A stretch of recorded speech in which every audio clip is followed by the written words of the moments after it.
Hello YouTube world, welcome to my workshop. Projects I want to do for you this week is this.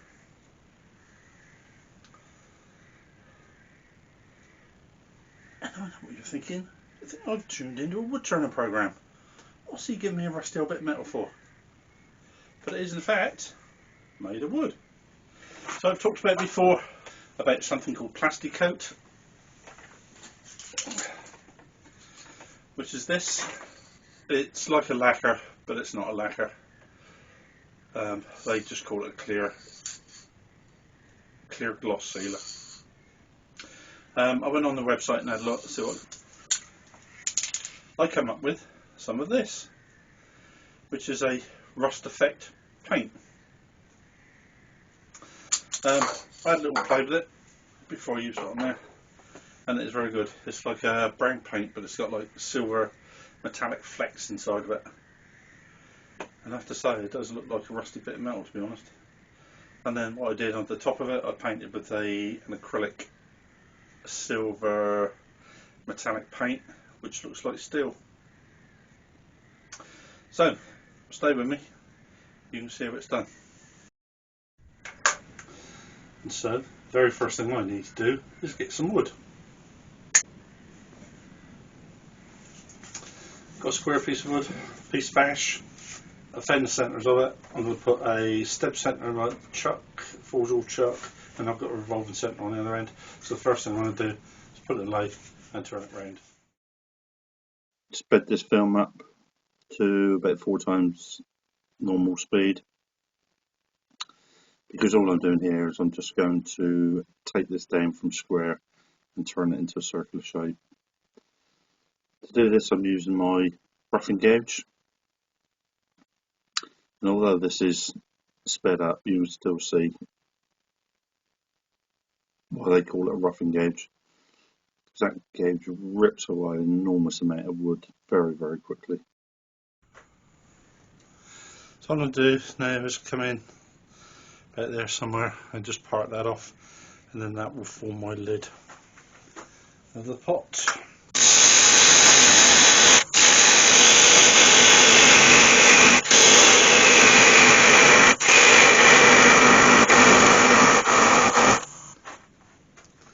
So that now is going to be the main body of the lathe. So I'll shape this, I'll have the foot at this end, the waist, and then flare that up, and then that will be the top of the bowl. It's unfortunate where that wood is so white and I have the spotlights on it. You get a lot of glare or fade out on the actual wood, which is a shame. There's not a great deal to do about that. So here you can see what I'm doing is just going down with my roughing gauge, and I'm just taking the bowl down. At the moment, just going down to the bottom. This will be the bottom of the bowl, and I'm taking it down to more or less the diameter I wanted to form the foot, and I'm just sloping this down. And where the chisel is now, somewhere around there will be like a waist where it will pinch in and then flare out. So it's just a matter of working my way through now and just roughing this into the general shape that I want. Going with my parting chisel there, so I know how much wood I need at the base of that just to part it off when I've finished, and so that defines the base of my urn. You can see now I'm going in this with my spindle gauge, and I'm just working backwards and forwards to form the waist.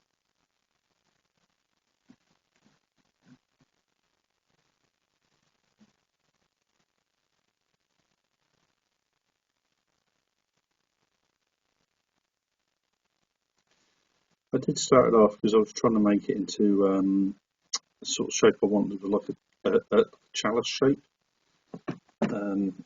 almost like a brandy glass type shape. Here I'm just going in with the spindle gauge, and I'm just rounding the top over.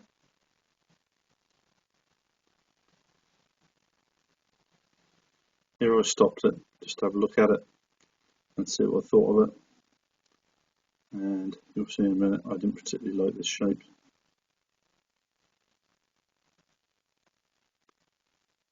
Because in a minute what I'll start doing is I'll start taking quite a lot of wood away. Because the effect we're looking for now is more like a champagne flute as opposed to a brandy glass.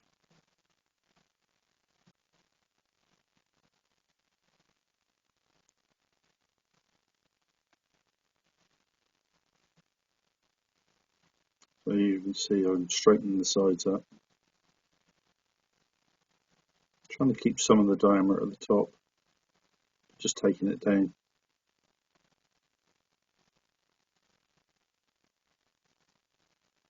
To have that sort of classic champagne flute look.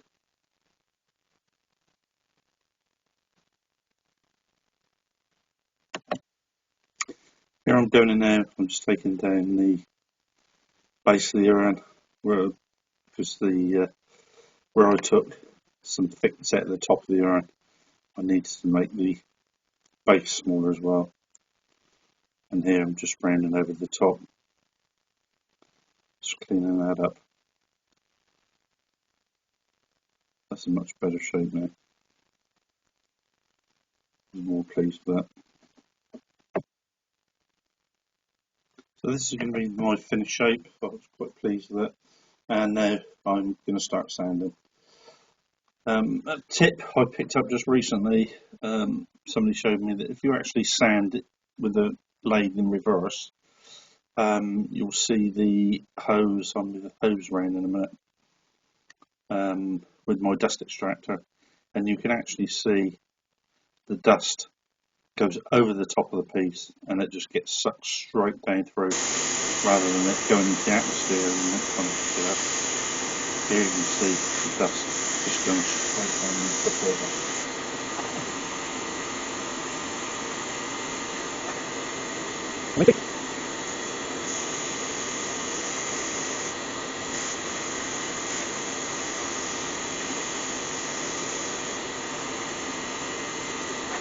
Good.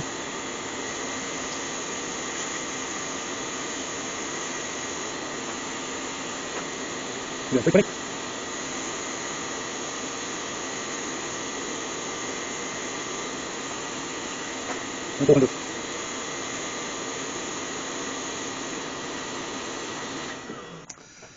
All I want to do now is just put some marks up there, some texture in. I'll use a blade on that side. So what I'm going to do is come along there like that, but at the same time I'm going to turn. So I want to go like that and then back that way.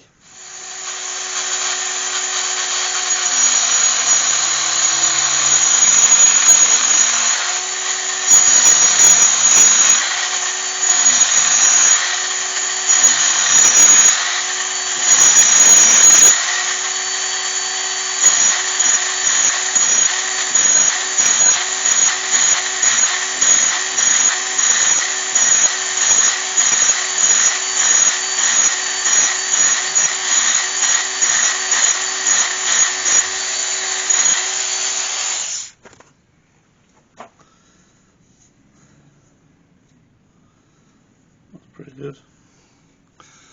That'll do nicely.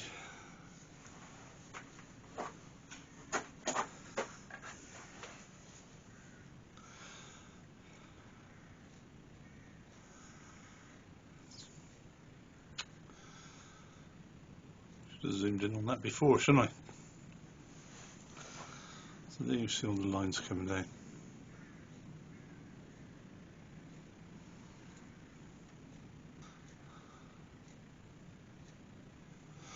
Okay. So what I'm going to do now is I'm going to drill a hole in the end and just roughly hollow that. I'm just going in with the Forstner bit now.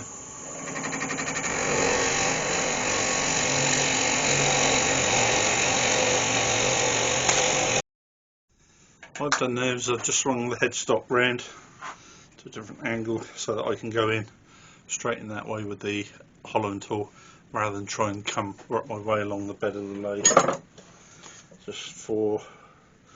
Makes it a lot easier.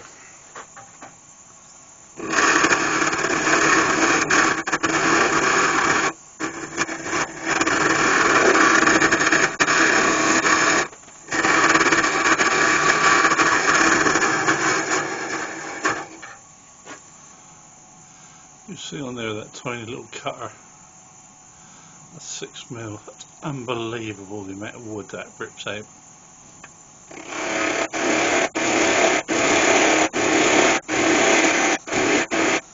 What I'm doing now is just opening that up slightly. I want to cut a small recess in there.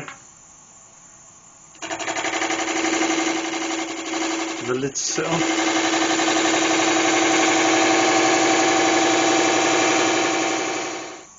Just trying to give you the best possible view of that.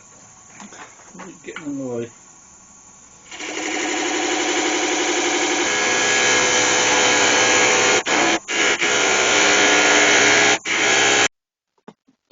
So I'm about to do now is I'm just going to spray the piece with black wood dye. I've paper that I put underneath just to protect the bed of the lathe. It's just I save all the paperwork that comes in from Amazon, all their packaging. I just roll it up, stick it in the garage. Comes in quite handy for jobs like this. Don't cost anything. Just bin it when I finish with it. So here I've got the airbrush. I'm just spraying it, and I want to get right down inside all those lines that I've just cut in there, because later on I'm going to spray. So I'm going to paint it with a silver acrylic paint, and I want those black lines to stay on there.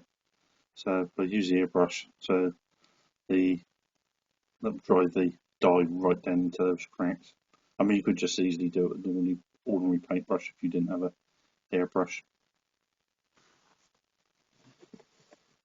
For some reason I couldn't get the airbrush to work very well, and then all of a sudden it started absolutely flooding it with dye.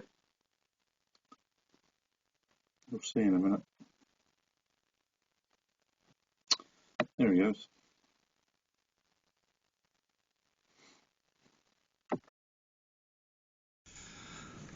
So that's everything with the sprayed black with the black dye. So I'll get and spray that, and then I'll show it to you once it's done.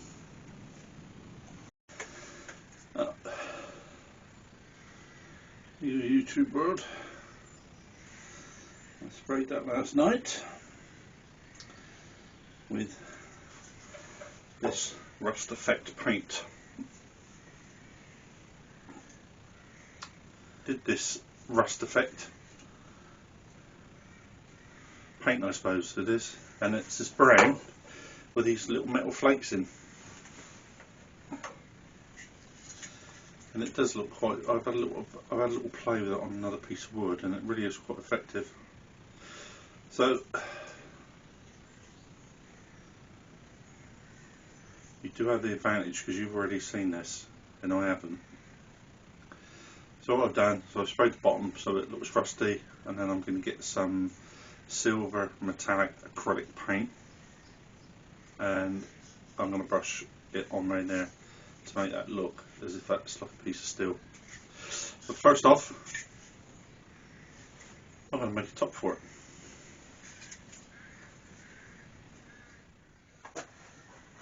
So this is what the piece that I parted off earlier. So the first thing we need to do is turn it down so it fits. Nice snug fit inside of there. So I use my calipers for that. So I'll mark that just slightly bigger. That's just its head. So those calipers. Just a tiny little bit bigger than that.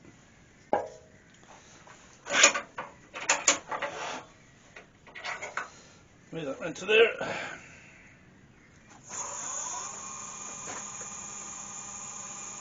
What I do is I just let one pointer touch the wood.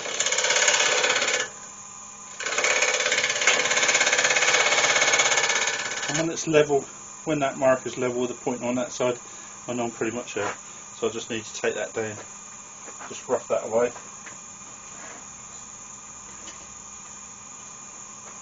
Somewhere close to that line.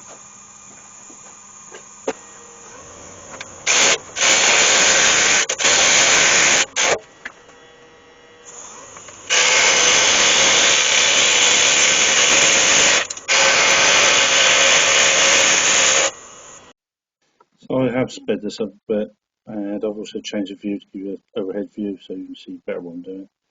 You can just see on the front of there, vaguely, just a black line. That's the line that I marked on there. That's the size of my recess in the lid. So I'm just taking away all the excess wood. The top of the lid will be closest to the chuck, and the piece furthest away is a piece that will just fit in the top of the urn. So I'm just going in with my skew chisel, just taking it down, trying it for a fit. It's very close. I've got a chamfer on there, and that chamfer just sat inside the bowl, so I knew I was pretty much there. You do have to be very careful when you do this, because obviously what you take off one side, you also take off the other side, and it's very easy just to touch it and go too small and make a very loose fit. So that's a little sacrificial piece of wood, and I'm just going to cut recess in there, bit of lathe, which will allow that to just sit in there nice and snug.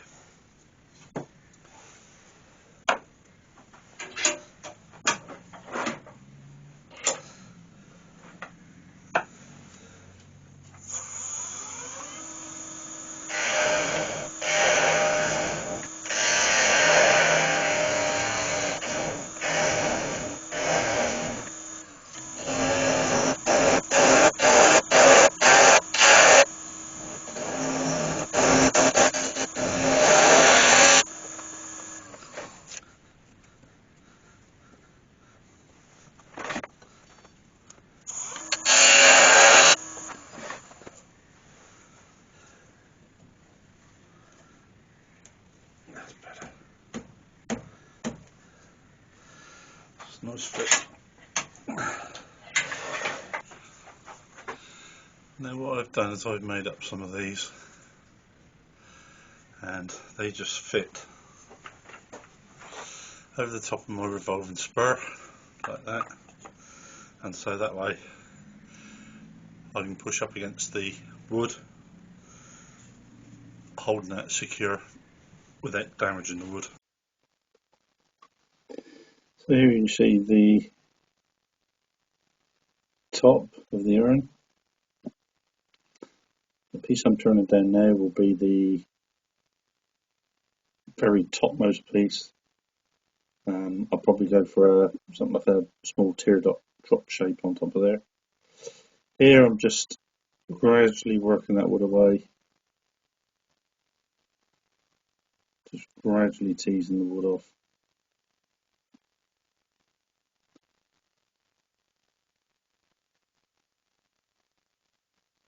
Just working it down to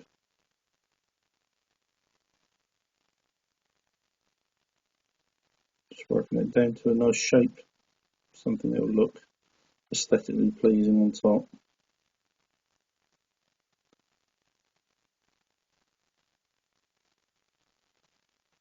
So there, as you can see, I'm just working around. I'm just going to put a bead in there, so it'll be like a narrow waist either side.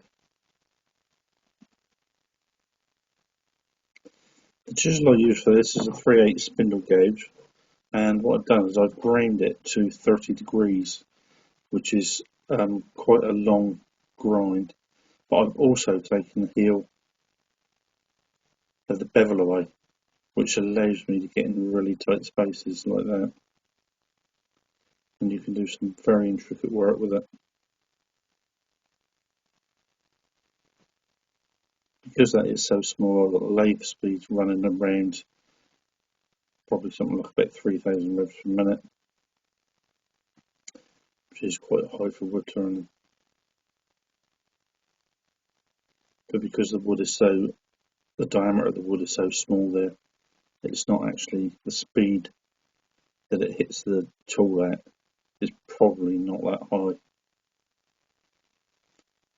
As you see, I'm just gradually working this away now and just trying to get it into a nice shape.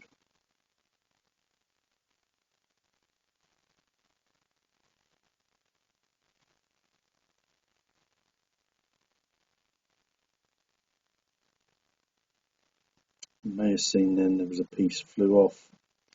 There was obviously a crack in that wood. And you can see where it's come off of just there. So there's defects in the wood that come away.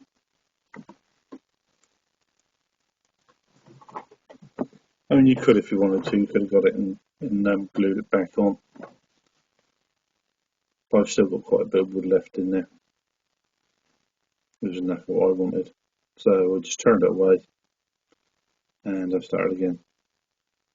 You can just see a tiny little bit left there.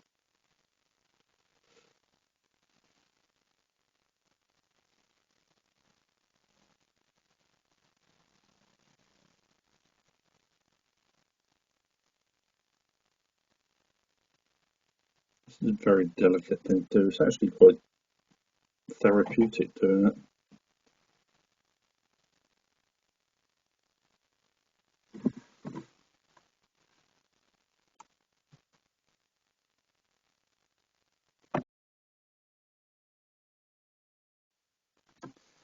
That's pretty much down to the shape I want now. So I'll just go in, I'll sand this down.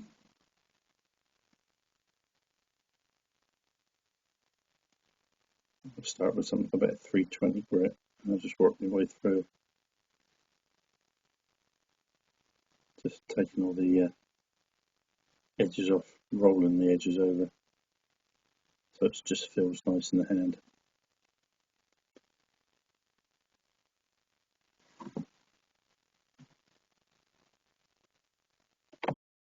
Well, there's your YouTube board.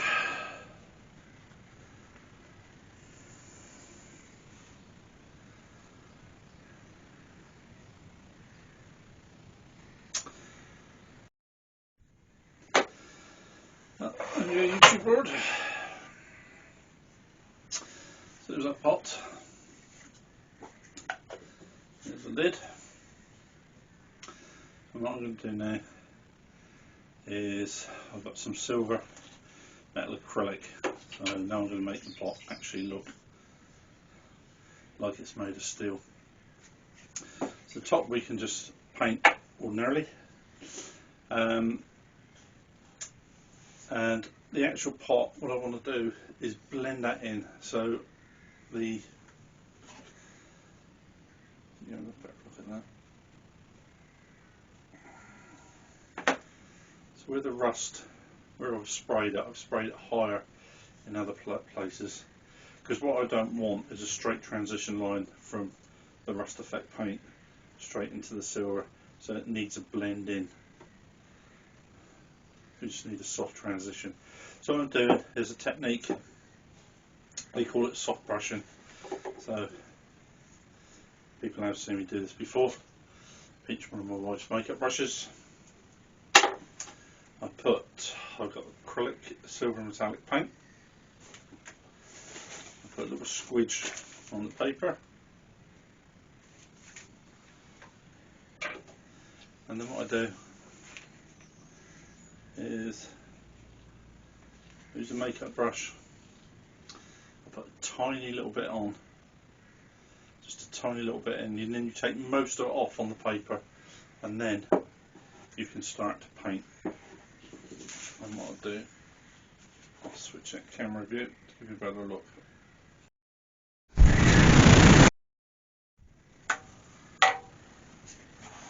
Well, there we go, YouTubers. Guess who've got to press the record button?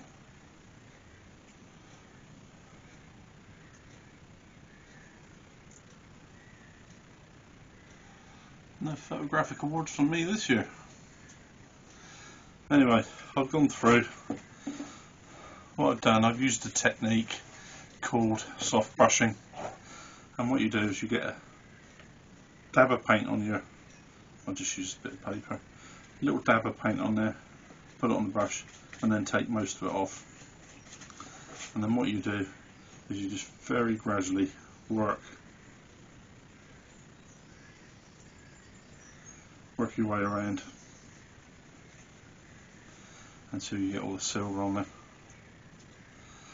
And what I've done is, where I've dyed that originally with a black, I've left this on the top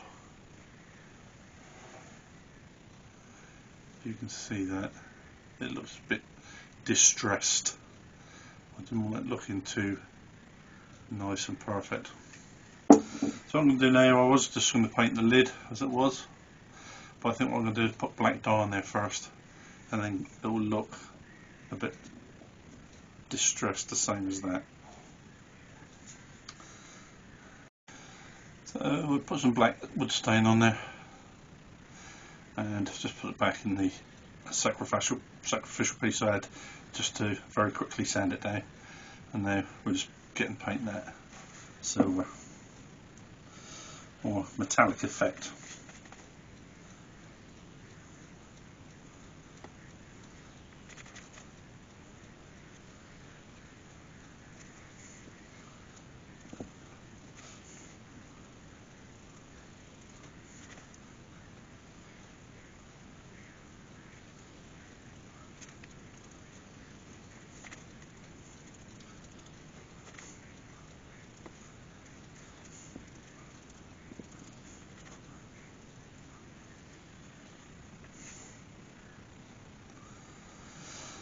So there you go.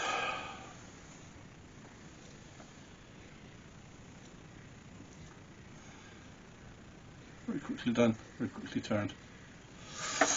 I've got a big crack running through there, I don't know if you can see that. I'm sure you can.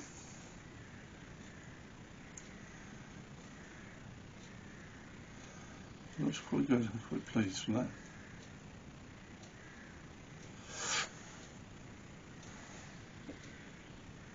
There we go.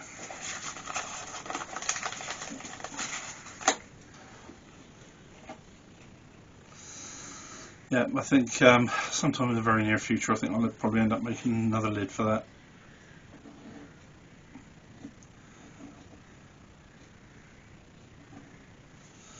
Right, all that's left for me to do now is just take the bottom off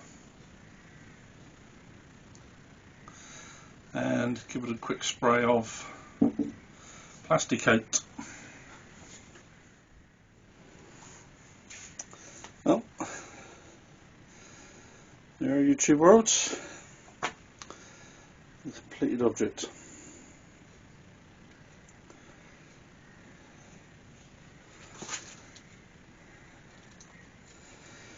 A rusty, metallic looking urn made from wood.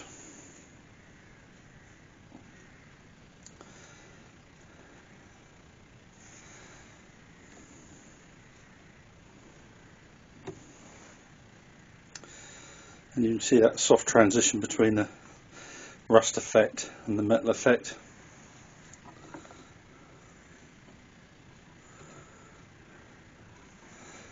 And a nice top.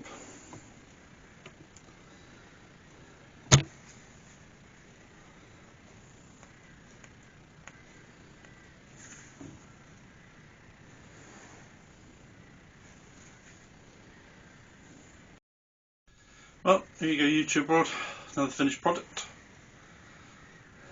I'm quite pleased with that. I think it looks quite nice. I was a little bit worried about the lid, but it sort of grows on me. I think it's quite nice.